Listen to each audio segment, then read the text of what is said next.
The Epstein files have opened up not a can of worms, but a shitstorm of worms that Donald Trump cannot contain, and the mess is wriggling in every direction. In this breaking story, an alarm has been sounded on the elderly man's mental health over it all, and I have the blockbuster for you next in something I like to call Trump is crazy. So crazy. Let's begin this report with the mental breakdowns that are happening on the Republican side over the scandal that is threatening to destroy the party from within. Watch as Republican Congressman Thomas Massie gets on their last nerve by issuing a warning to his colleagues not to protect Trump, and he credits 3 congresswomen for standing their ground in defiance of the cover-up. And then I'll share Trump's mental mess from a very surprising source. The deal for Republicans on this vote is that Trump will protect you if you vote the wrong way. In other words, if you vote to cover up for pedophiles, you've got cover in a Republican primary. But I would remind my colleagues that this vote is going to be on your record for longer than Trump is going to be president. And what are you going to do in 2028 and 2030 when you're in a debate, either with a Republican or a Democrat, and they say, how can we trust you? You covered up for a pedophile back in 2025.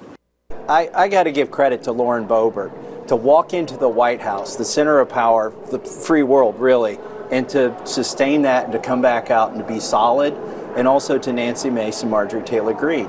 There was all the speculation that they might take their names off, and they never did. So it's not a hoax. It's not a moot point. It is a very serious thing. There are 1,000 victims, and there are survivors who have had a press conference with Ro Khanna and I, and that's what we're fighting for, justice for them. Did y'all talk to them at any point during this, as the White House was making clear they were targeting these members? I talked to them. I don't want to say which one I had this conversation with, but one of them was told, we can't let Massie have a win. How petty is that? I mean, this is more than about political wins. It's about getting transparency and justice, which, by the way, this administration promised. You have the vice president, J.D. Vance, you have the AG, you have the FBI director. They've all done a 180 on this. So the White House said to one of these members that they didn't want you to have a win here. That's correct. And now for our featured story about the Donald Trump mental health alarm. The surprising source that is sounding the alarm is Jeffrey Epstein, as outlined by the Daily Beast. The Tom Hatcham headline reads, Epstein warned Trump was evil beyond belief and mad after mental health scrutiny. Emails show the late pedophile raging that Trump could crack after being sent a Daily Beast article on the president's psychological state. Jeffrey Epstein branded Donald Trump evil beyond belief and mad in an email sent hours after he was forwarded a Daily Beast piece questioning the president's mental stability. The message, released this week by the House Oversight Committee, captures the disgraced pedophile financier who died in jail in 2019, age 66, reacting to a Beast opinion article, How Close is Donald Trump to a Psychiatric Breakdown? The op-ed drew on mental health experts who said Trump displayed signs of mania and posed an imminent danger to the public as legal and political pressure mounted around him.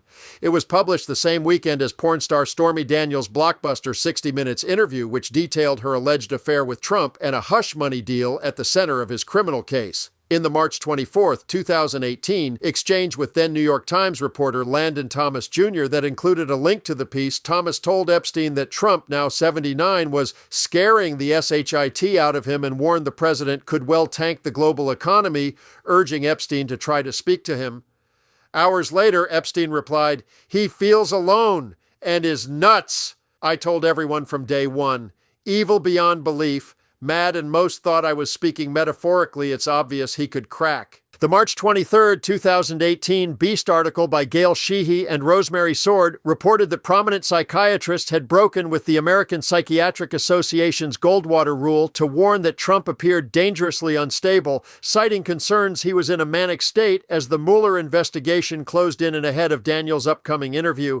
The evil beyond belief email is part of a 20,000-page trove from Epstein's estate that House Democrats say exposes how closely he tracked Trump's presidency and how alarmed he claimed to be.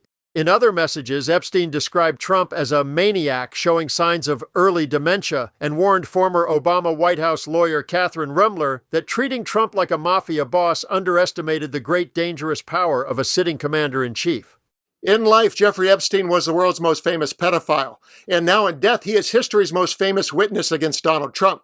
The man Trump once described as his best friend is cutting him down one email at a time, but this revelation is chilling in a different way because our nation is at higher risk than previously thought with the unstable Trump in charge. Jeffrey Epstein described Trump as evil beyond belief and mad. And if Trump is also experiencing cognitive decline, as many suspect, and paranoia as the walls close in, can we even comprehend what he's capable of while surrounded by sycophants paralyzed by blind loyalty?